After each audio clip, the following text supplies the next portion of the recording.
Great. Welcome everyone to Reading Cycle Festival's session, My Journey from Learner to Leader, with Summreen, who I'm going to introduce you to shortly. My name's Claire Sharp. I work in environmental sustainability. I've been a friend of Summreen for many years. We met through Transition Town Reading, and we were both founder members of Reading Community Energy Society, which has put community-owned solar energy across Reading and surrounding areas. With regards to cycling, I'm very much a beginner. So in terms of the background for this session, it's online because of the pandemic. It would normally be a face-to-face event. The goal of Reading Cycle Festival is to build interest in cycling and sustainable transport generally, and to build a community among people who cycle. So please ask any questions or make comments via the chat function, and I'll run a Q&A session at the end, and we can go through everyone's contributions. So please note that if you are having problems with your connection, turning your video off could really help and get a better connection. The event is being recorded so that it can be uploaded as a video onto the festival website, and there are a whole series of these events as part of Reading Cycle Festival, so have a look at the website, and there might be several others that maybe you've already joined or you would like to join. So over to Summreen. She is also a sustainability professional, and she's been an environmentalist from an early age. Driving was never going to be a significant part of her life, but strangely enough, that was the catalyst that got her onto two wheels as an adult. As well as teaching herself to cycle, she's taught 50 children and bikeability to hundreds more. She now encourages women to take up cycling through Bells on Bikes weekly cycle rides. Today, she's going to talk a bit about the practical side of cycling, but more about the emotional journey that cyclists don't always talk about. So, over to you, Summreen.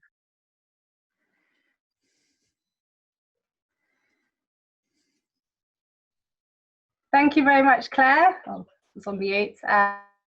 I'll have the slides up now, Andy, if that's okay. And also thank you to Karen for suggesting that I do this talk. Okay, so I hosted an amazing talk today by Detta, which was very inspiring, about her Follow the Women, and I just don't think I can follow that, but I'll give it a go. So anyway, once the slides come up, I thought, here we go. Excellent. So I thought I'd start with what I used to do before I cycled. So the next slide, please, Andy. And I was very much a pedestrian and a bus passenger, so quite a low carbon, healthy lifestyle, and I've gotten to quite an old age, I suppose, for someone who hadn't passed their driving test. So I thought I should learn how to drive to kind of help out the family, and in case I needed it in the future. So while I was learning to drive, obviously these days you have to read the highway code. Next slide, please, Andy. And I was reading the highway code. Obviously, I read it cover to cover a few times, and in there I read all the rules for cyclists and drivers' behaviour around cyclists as well. And I picked up a sense of cyclists having a right to be on the road, which of course we do. And so that gave me the initial confidence to think, I know one day I will cycle because I have a right to cycle. And at this point, I should say that I did have a cycle, like most people, but it spent most of the time in the sheds. And I brought that off Adrian Lawson, actually, who is a neighbour and an ex-work colleague of mine, but he's also a champion for cycling in Reading. I'd also had a level 2 cycling lesson by Reading Council, who a couple of years ago had some funding to deliver that training, but it wasn't quite enough. Having those tools, bit of skills, and the bike wasn't quite enough to get me to make the jump to actually cycling all the time. So that was 2014, and I passed my driving test. And then something significant happened. So in 2014, we lost John and Chris. They died while cycling by a drunk driver, and they were work colleagues of mine. And that really affected me, because it wasn't that they were cycling, it was that they died in their 30s. And I thought, well, what if I die in my 30s and I've never done the things that I wanted to do? You know, what would they say about me if I died in my 30s? Summreen, you know. So I thought, well, you know, I want to start doing the things that I really want to do in life. Next slide, please, Andy. And then at the same time, I read this amazing book called Taming Tigers. I can't remember the author's name, but he talks about the fears we have in life that stop us from doing the things we want to do. So the tiger is that voice in your head saying, don't do it because of this, because of that. And he started that book with an analogy saying, think of yourself at the end of your life in your care home, and what will you regret? And he said, you won't regret the things you did, you regret the things you didn't do. So this is all part of me preparing to change and preparing to do something that, you know, essentially it's not easy. It is scary cycling on the roads. You know, there's no doubt about that. But I wanted to do it still as part of my sustainable lifestyle. So in 2014, so things were falling into place, and I had a few incentives that year. And in Reading, we have something called Beat the Street, which is not in existence anymore. But for those who don't know, we had these boxes up around lampposts in town, and you'd get these cards for a month, I think. And in that month's time, you had to travel between the boxes to beat your card, and then you'd get points. And I was doing a competition with my friends to see who could get the most points, and you can only travel sustainably between the boxes. And I was walking between the boxes, and it was taking a very long time. So of course I remembered that I had the bike from Adrian, and I got that out, and so I essentially started cycling, not on the road, but on other areas in the park and so forth. So that was one big incentive. And then I decided to take part in Cycle to Work Week, actually, which I'll talk about in a minute. First, I've got a picture of lockers there, and that's to say that was an incentive from my employer. We were moving offices, and they said if you cycle, you will get a locker. And in the new office, we weren't going to have that much room. We were just going to have, I think, a shelf or two shelves, so it was a bit of a shock. So for some reason I thought I really want a locker, and I'm going to cycle, so I can have a locker. So that was an incentive from my employer. And then I took part in a Cycle to Work Week, which is at the beginning of June. I think it's Cycle and Walk to Work Week now. And I was determined to take part in it. And I think I'll have the next week. So that was quite a challenge for me. Yeah, so how I felt. So every morning I felt sick with nerves. I was like, you're going to an interview, because I was scared. But obviously I said, I want to do it. Come on, just do it, just do it. And the other thing, and when I talk to colleagues about cycling to work, they'll say, oh, it's such a mind faff. And it is a mind faff. You have to be more organized, and if you're going to walk or drive to work, you need to have, you know, your cycling stuff, your work stuff, your lunch, etc. And then you need to try and fit it into the bags in the bike. And so I was going in and out of the house every morning 4 or 5 times. You know, I forgot my bike lock, I forgot my lunch, I can't fit my lunch in, I have to go and get another bag. You know, it was a faff every morning. And I was late for work every morning that week as well, because of that faffing. So that's, you know, it was a really something to, and every morning I said, I'm not going to do it today, I'm too scared. And again, every morning I talked myself around. So that was part of the mental faff involved there as well. But you really have to want to do it. And I appreciate when I speak to people now about cycling to work, I appreciate all the things that you need to have in place to do it. So I've got a picture of a bit of calmness there as well, and that's just to say that I carried on cycling after Cycle to Work Week, and I was going through a very stressful time at work, and cycling to work, well, cycling home from work every day up the hill, and then having to deal with the traffic really helped me take my mind off.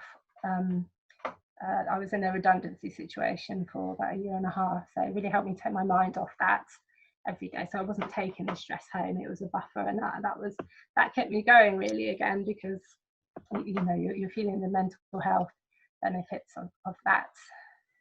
So yeah, so I'm cycling. This is 2014. I'm cycling regularly to work. I've got my locker. Everything's going fine, except it wasn't. Oh, and I have the next slide, Andy, please. I was beginning to feel really agitated and irritated, and while I was cycling, maybe I wasn't enjoying it as much anymore. And I started to think about what I was feeling, and basically I was feeling very vulnerable on the roads, because you do get close passes. You do get inconsiderate drivers and cyclists. I was feeling very outnumbered.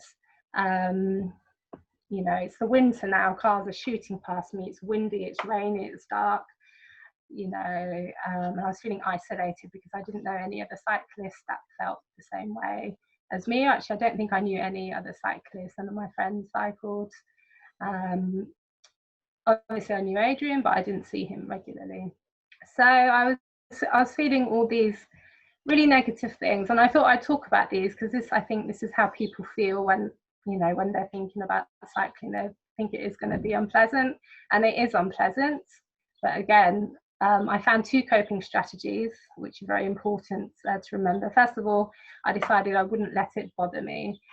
I thought, I'm not going to remember every close pass, I'm not going to remember every dirty look or whatever. I'm just going to forget about it, or it's going to ruin cycling for me, and I want to cycle. So that was a deliberate decision I made. And the other thing was, I can hear a little bit of background noise. I don't know if someone's got their microphone on. I could just switch it off, thank you. And the other thing was that I read a report by the Guardian newspaper. It was called the Close Pass Project. And I'll tell you what it is first. It was the Guardian had asked cyclists to write in and tell them about their experiences of cycling. And I just came across this by accident. I read every comment by every cyclist. Some were good and some were bad. So the bad ones, obviously, they're naturally negative. So I remember a lady saying, I was cycling home in the rain, it was soaking wet, it was dark, windy, and drivers are just speeding past me and not being considerate. I thought, well, that's exactly how I feel sometimes. And then another man said one evening he was cycling home and he got beeped at 6 times. He'd had a bad day at work, and all he was doing was trying to avoid that on the roads. And if you look in the highway code, which I believe not many people have done, it actually says watch out for cyclists, they will swerve in the road to avoid obstacles in the roads. So yeah, I just felt like I wasn't so isolated anymore, because I read all 300 responses, and there were some videos as well at that time. Next slide please, Andy. So that's how I overcame those kind of barriers. So yeah, so I kept on cycling then, and I'd been leisure cycling by myself a few times, and I thought, this is nice, but what's next? What can I do with cycling? And so the CTC Cycling UK cycling officer at Reading Council told me about the Bells on Bikes. So I looked them up on Facebook, and eventually I went along to one of their Sunday rides. And back really from that, I loved it. They were so welcoming. Detta and her daughters, Shirley, and everyone else. And I loved group riding. I loved that it was women only as well, because I wasn't very confident in my abilities. And I have to say, looking back now, I wasn't a very good cyclist. I wasn't very good at braking. I think now I teach cycling, I know what good braking is. So that really helped me do more in cycling. And then because I organise events for my job at the time, I offered to help organise the Bells rides. And so I got a little bit more involved in them. I thought I'd put there that I got a new bike in 2016, and my brother dragged me to the bike shop. He said, you need to get a better bike. This is a mountain bike. There's better bikes out there. And obviously everyone loves their bike. So this is the bike here I bought. I've still got it. And I'll talk more about equipment later.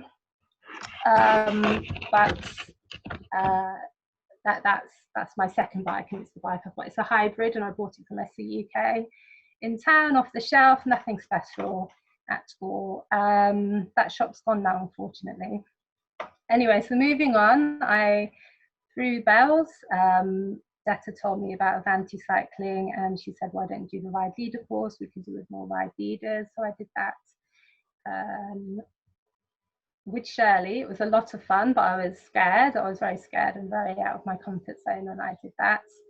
And I wasn't confident to lead rides then, but then I also in 2017, I did the bikeability instructor cycling course. And again, I felt out of my depth because everyone was what I call a lifer. Everyone had been cycling since they were children. And I just, I thought maybe I don't have enough experience. But now I've been teaching bikeability. I think it's not just cycling experience you need other skills as well. So I think I will have the next slide, please, Andy.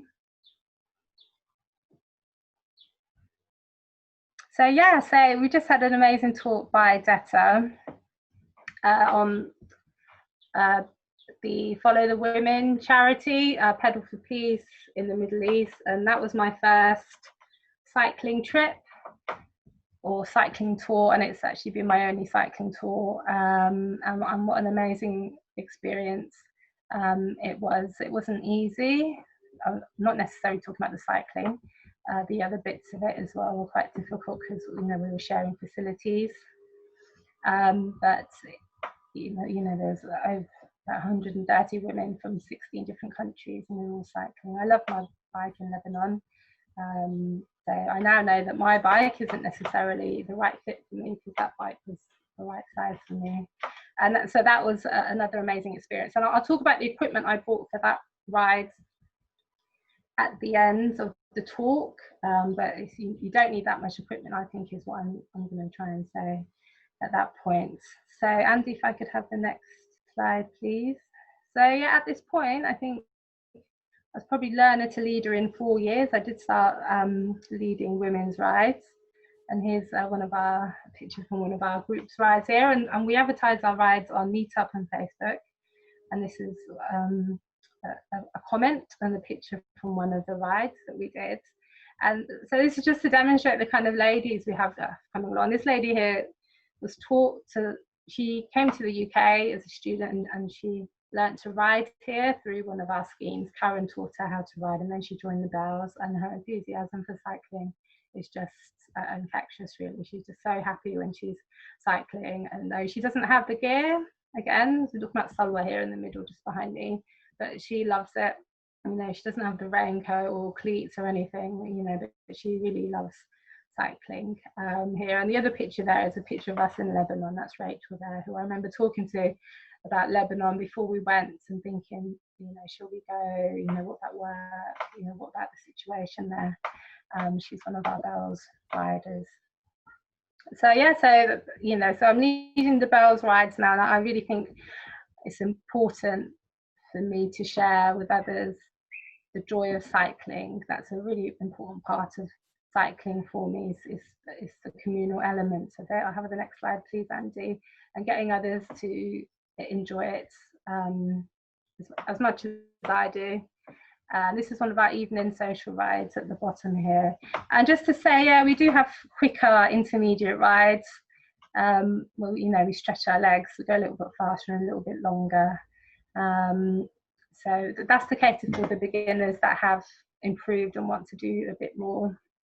We've stepped up a little bit for them. So that's it, really. That's my journey from learner to leader. Before I talk about the practical side, I think I would say next what's next for me? I'd like to do a tour. I've done Avanti's tour leader course, and again, I'm thinking about it quite a lot, but I was going to do it this year. Hopefully I will do that next year. Bells are doing weekend trips, or we were before the lockdown, just 2 days away overnight. So that's kind of like a mini tour. So hopefully we'll get back to that as well as doing the tour. Okay, so equipment. I thought for a beginner, we get beginners coming along, and the leaders carry the equipment for them. That's part of our responsibility and support. So I can't actually see my own video at the moment, but you know, I have a simple bike pump. Now when people buy bikes, they don't always buy a bike pump. I do have a floor standing pump as well, which you can increase the pressure. Oh, there we go, thank you. And that will fit on your bike or in your pannier. That's a pannier is a bag that you put on your bike. It's a French word apparently. Bike bag would work just as well. That's really important in case you have a puncture. You could get by, if it's a slow puncture, you could pump it up and then carry on going home or to a shop and get it fixed. So I think it's important to have a puncture. So as ride leaders, we also carry with us a puncture kit. Really simple. We don't fix punctures on rides. We ask people to bring a spare inner tube, and I haven't got one with me, but it's about this big and it goes in your saddle pack. Your saddle bag, which is a bag that you can just get that goes underneath your saddle, and in a bag this big you can keep a puncture kit and a spare tire levers. It's the hardest part of changing the tire for me, is getting that tire on and off. Putting the inner tube in is no problem. So when we're on Bells rides, we will have to change the tire there and then. We'll support you to do that, but we want everyone to be enabled to do that, because apparently that is a barrier to cycling. And we did a mechanic session last year. This year I think we'll just have a practice in the park. We'll get together and pretend we've got a puncture and change our tire together. It will be painful, but we're going to do it. So what was the other thing? Oh yeah, so this is Reading. Please, please, please get a good bike lock. I've never had a bike stolen, but I think that's because my bike isn't very fancy. I think I went to the theatre just before lockdown, and my friend has a very fancy bike, and my bike was next to her bike, and unfortunately it got stolen. And that was quite lucky, which is not a nice thing to say. I nearly locked my bike to her bike, and I think they would have taken my bike and thrown the wheel away or whatever, and you know, it's not really worth it. Obviously it means the world to me though. I for some reason carry around oil with me all the time. I took my bike to the bike kitchen once, and he said, "You've got the driest chain I've ever seen." And I thought, "Oh right, it's because I'm always forgetting to oil it, because probably I'm just carrying it around and never oiling it." These things are great. A multi-tool. What do you use multi-tools for? They're useful in adjusting seats for other people. So for the beginners, it's really good. And then also for bikeability, one of the instructors gave me this. It's a spanner. It's got multi-hole spanner as well. So that's more for, you know, getting a little bit more advanced there. That all I carry around in this pencil case, which I got from the shop. So basically, that's what you need, and your saddle pack, your saddle bag under with your bike puncture repair kit in. So as absolute beginners, I wouldn't expect you to bring that, you know, with you, but we will support you. But I think if you want to go for rides yourself, then you should maybe bring them with you. So I was going to tell you about the clothes I brought for Lebanon. I bought my first and only pair of cycling shorts, which I hardly wear, and I bought a crossbar bag because we were told we wouldn't have panniers, and I can't imagine ever not using my pannier, and I didn't want to carry a rucksack on my back I think that's it. Lebanon ride was very unknown. We didn't know how many miles we'd be doing because of security every day. We didn't know what the terrain was going to be again because of security. They couldn't release that information to anyone before the trip. So it was really an unknown quantity. What else was on that side? It was clothes, mechanics, and equipment. Yeah, so I don't have anything fancy for my bike.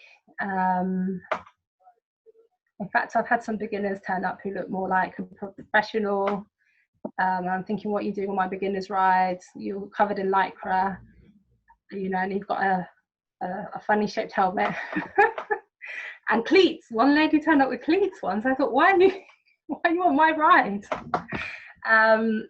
So I don't have anything fancy, and I don't have a fancy bike, but I do everything on my bike. So I know people do bike racing and they want a light bike, but I've got a pannier rack on my bike now because I want to carry things as well. So yeah, so that's a little bit about me and what I do and how I cycle. And I just love supporting other women to cycle as well, and that's a really big part of it for me is getting out on group rides with people and getting other people into cycling and giving them tips. And because I learnt so much from the Bells when I joined them, I didn't know any other cyclists, and that has passed on so much useful information to me. It's been really invaluable. So that's my conclusion to my talk. Thanks very much, Summreen. Fascinating journey, and amazing how much progress you made in only 4 years. So just to say, the recording is available on www.readingcyclefestival.co.uk, and that's where the details of all the other talks will be. So moving on to the Q&A, I've got one to start us off. Do men ever come on Bells rides, Summreen? So thanks, Claire, for that question. I'm sure that's at the front of some people's minds. We had a all genders ride in Christmas time, I think it was, and people brought their partners along, and I did that ride because my friend, a male friend, asked me, oh, don't you have anything for men? And I said, well, we can do you a special ride. And ironically, well, unfortunately, his bike is not very good. I've dragged him to the bike kitchen to try and get him to upgrade or get his bike fixed, but his brakes don't work properly. It's too small for him. He's a really tall man, but he loves his bike and he won't have it changed. So the point of saying that is that he didn't actually make it to the end of the ride with us, but the other men were there, and yeah, it was fine and enjoyable experience. We can do more. All genders rides if people want a non-competitive, friendly, chatty environment. Women do chat a lot. I'm sure men are aware of that.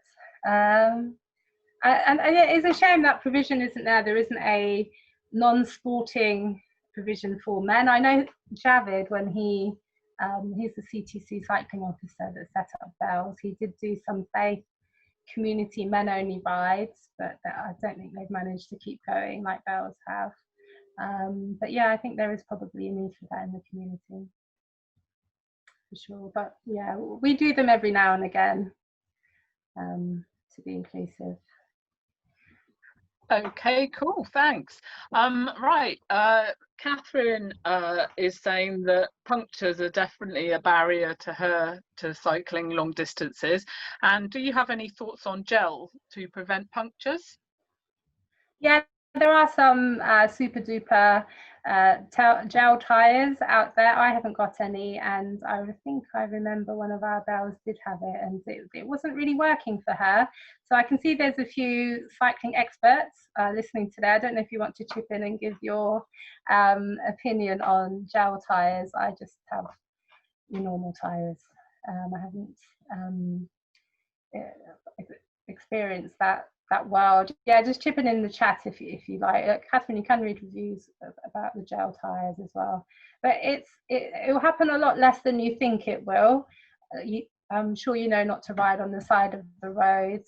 In fact, I should tell you that there was a really good urban skills webinar a few days ago, and I'm going to suggest to the Bells that they watch that. From about 15 minutes in, he's talking about why you don't cycle next to the pavement.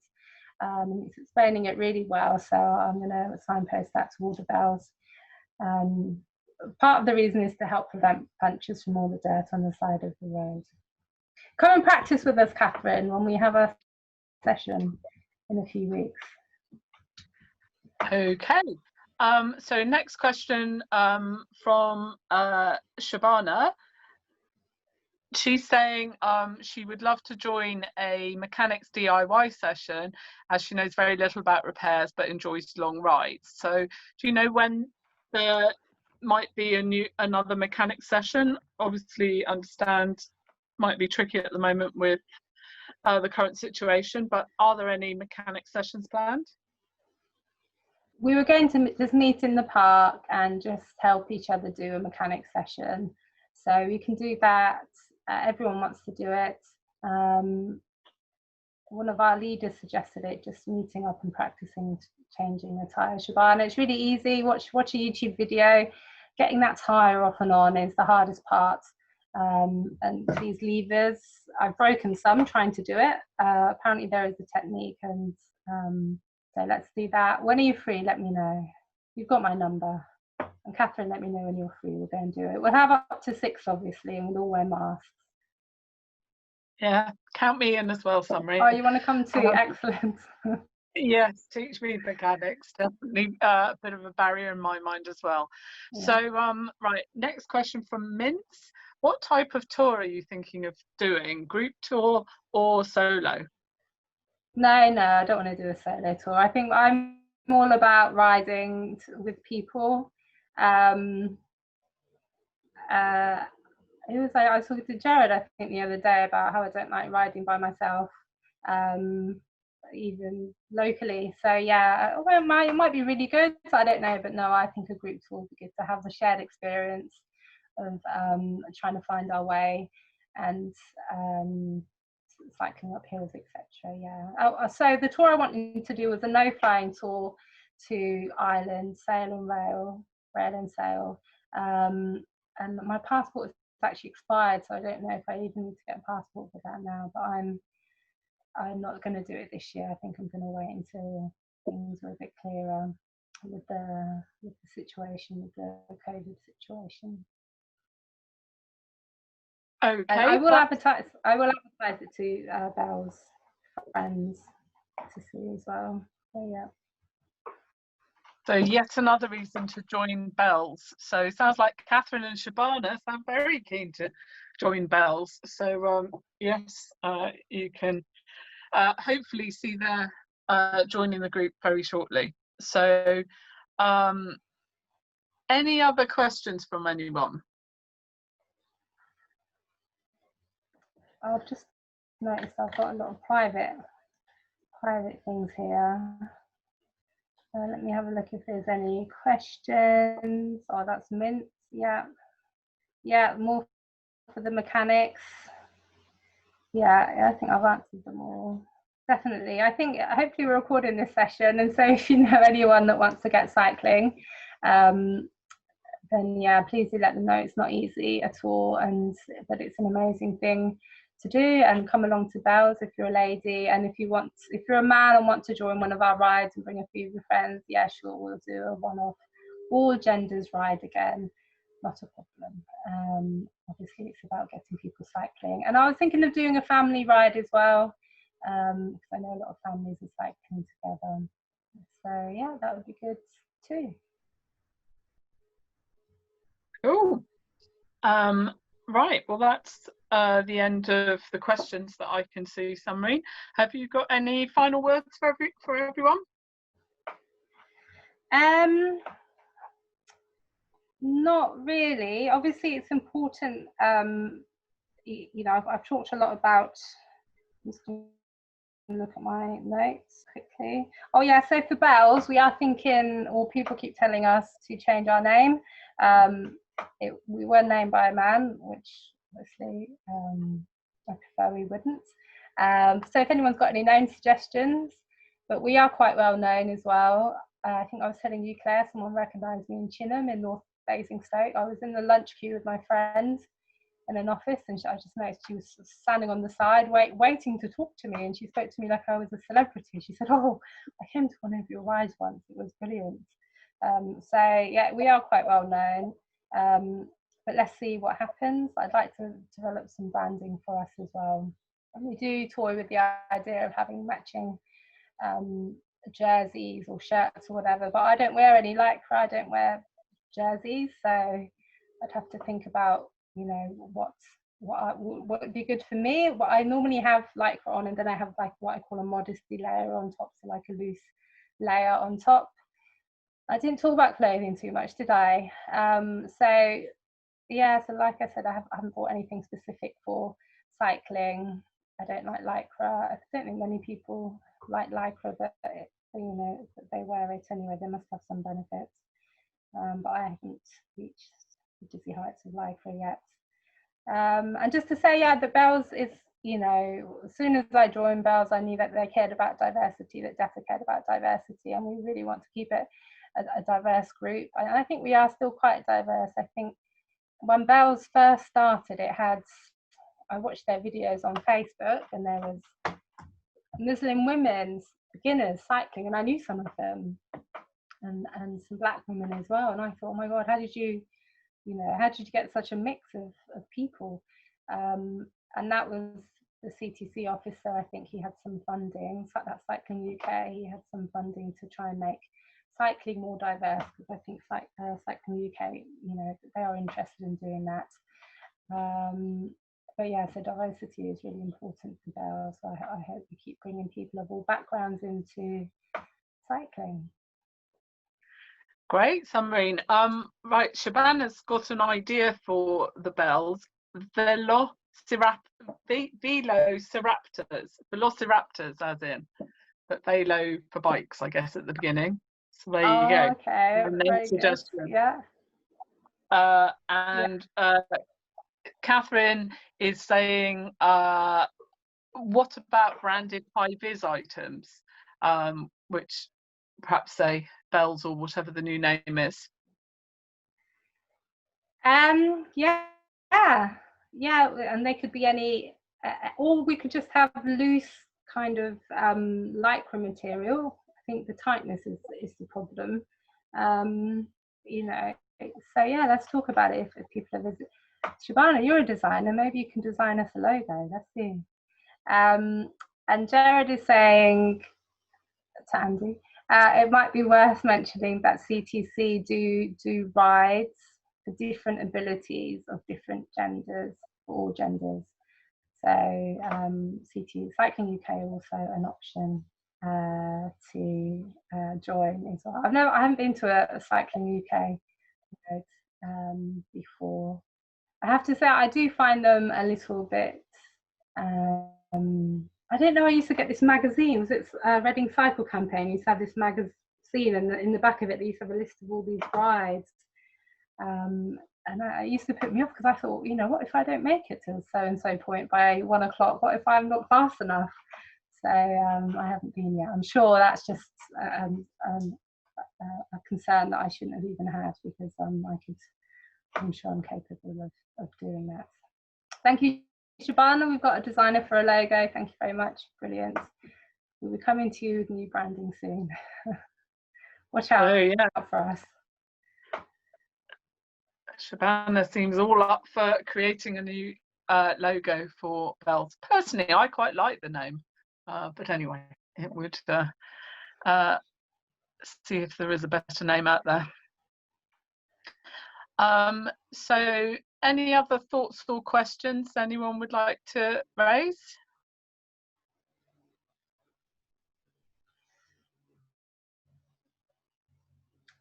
If I was just going to promote Follow the Women, then I was listening to Deta's talk earlier, and I really want to go on a cycle tour with that group again. So if anyone is interested in that, then drop me a line and I'll put you in touch with Follow the Women. Cycling tours in the Middle East. So yeah, and I'll do my own tour as well. And I think there is a talk on Friday night. So if I'll be listening to that to see what I can learn from that. And another talk I'm involved in is the cycling clubs are talking about getting new members into cycling. So again, that could be interesting for some of us if we want to take up our cycling a notch and make it a sport and join a cycling club. So that's on Friday at 6:15. But I've turned into a cycling festival promoter, haven't I? But we've got a breeze rise talk later on today at 6 o'clock as well. So that's a women only ride as well. So it'd be interesting to hear how they do their riding. So Tiranum said she would love to join a tour. And Aparna seems to have been on the rides already, and she said it's really wonderful to be on the group rides and the leaders have been amazing. So thank you. Good. And I hope you can come to a ride soon. Just a final question for me. Are women's cycling groups unusual?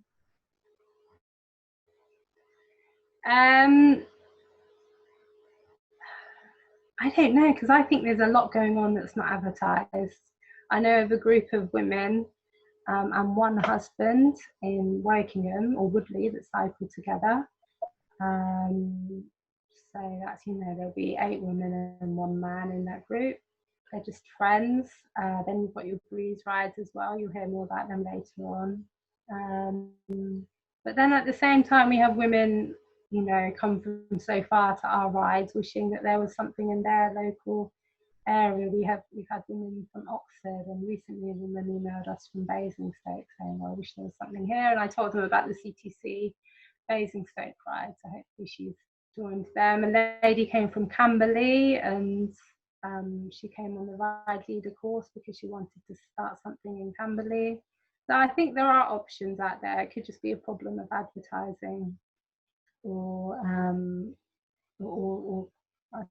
yeah. So you can just go out with a group of your friends. What's really good about Bells is people meet and they realise they live near each other, and then they carry on going cycling together, which is really nice. So hopefully they'll continue cycling going forward. That's what it's about, really. It's not to keep people in Bells, it's to kind of get them more confident and progress them on to another level of cycling. Of course, you're welcome to stay as long as you like. That's really nice. But we realise that people will move on from being beginners and become more confident eventually. And we know we've done what we want to do, and we're funded by Reading Climate Change Partnership. So we do like to get ladies out of their cars. We also lend cycles in normal times from Palmer Park, and that's really important because people come and they don't have a cycle, either because they've just come to the UK and they don't have storage in their flat for a cycle, so they're coming on a leisure ride, and others because they want to try a different cycle to see if they want to buy a cycle. And eventually, our aim is to replace car journeys with cycle journeys, and I think we have been successful in doing that to some extent as well. So yeah, I think there's a lot of work to be done on that front in Reading, though, having heard the 2 talks we had yesterday on the very topic. Is traffic going up in Reading then, Summreen? I didn't hear those talks. I think it was the cycling campaign and the council's transport plans. The targets to increase cycling are really, really poor. It's 10% by 2036. And the carbon targets are more ambitious than that. They're going to do 0 carbon, you might know, Claire, by 2030, and that's a huge mission, isn't it? Yeah. But for why a town like Reading. They're putting a lot of effort into that. Surely transport is part of that journey. Reducing car journeys, carbon emissions from cars is a big part of that. The two intentions don't add up, really. So I don't know what's going on, but yes, I think the cycle campaign have got a big job on their hands, and I think they keep progressing year on year. I think it's gotten a lot better, and these 20-mile-an-hour roads are really good. They do make things seem better, but I would really recommend watching that urban cycling skills webinar again. I don't teach when I'm doing bells because I'm not in teaching mode, and I don't want to ruin people's nice leisurely experience when they're cycling with us. But you know, at some point they are hugging the car door, and I'm thinking, come on, move over a little bit, you might scratch that door, if you know, if not the other thing. Or they'll say, oh, there's a car behind us, you know, let's pull over and let them go. No. But I don't want to lecture anyone about that on a bells ride. So I don't teach in bells, but I would like to pass on some skills, and I will be suggesting that they watch that urban cycling skills video in the future at some point. Yeah. So any final questions for Summreen?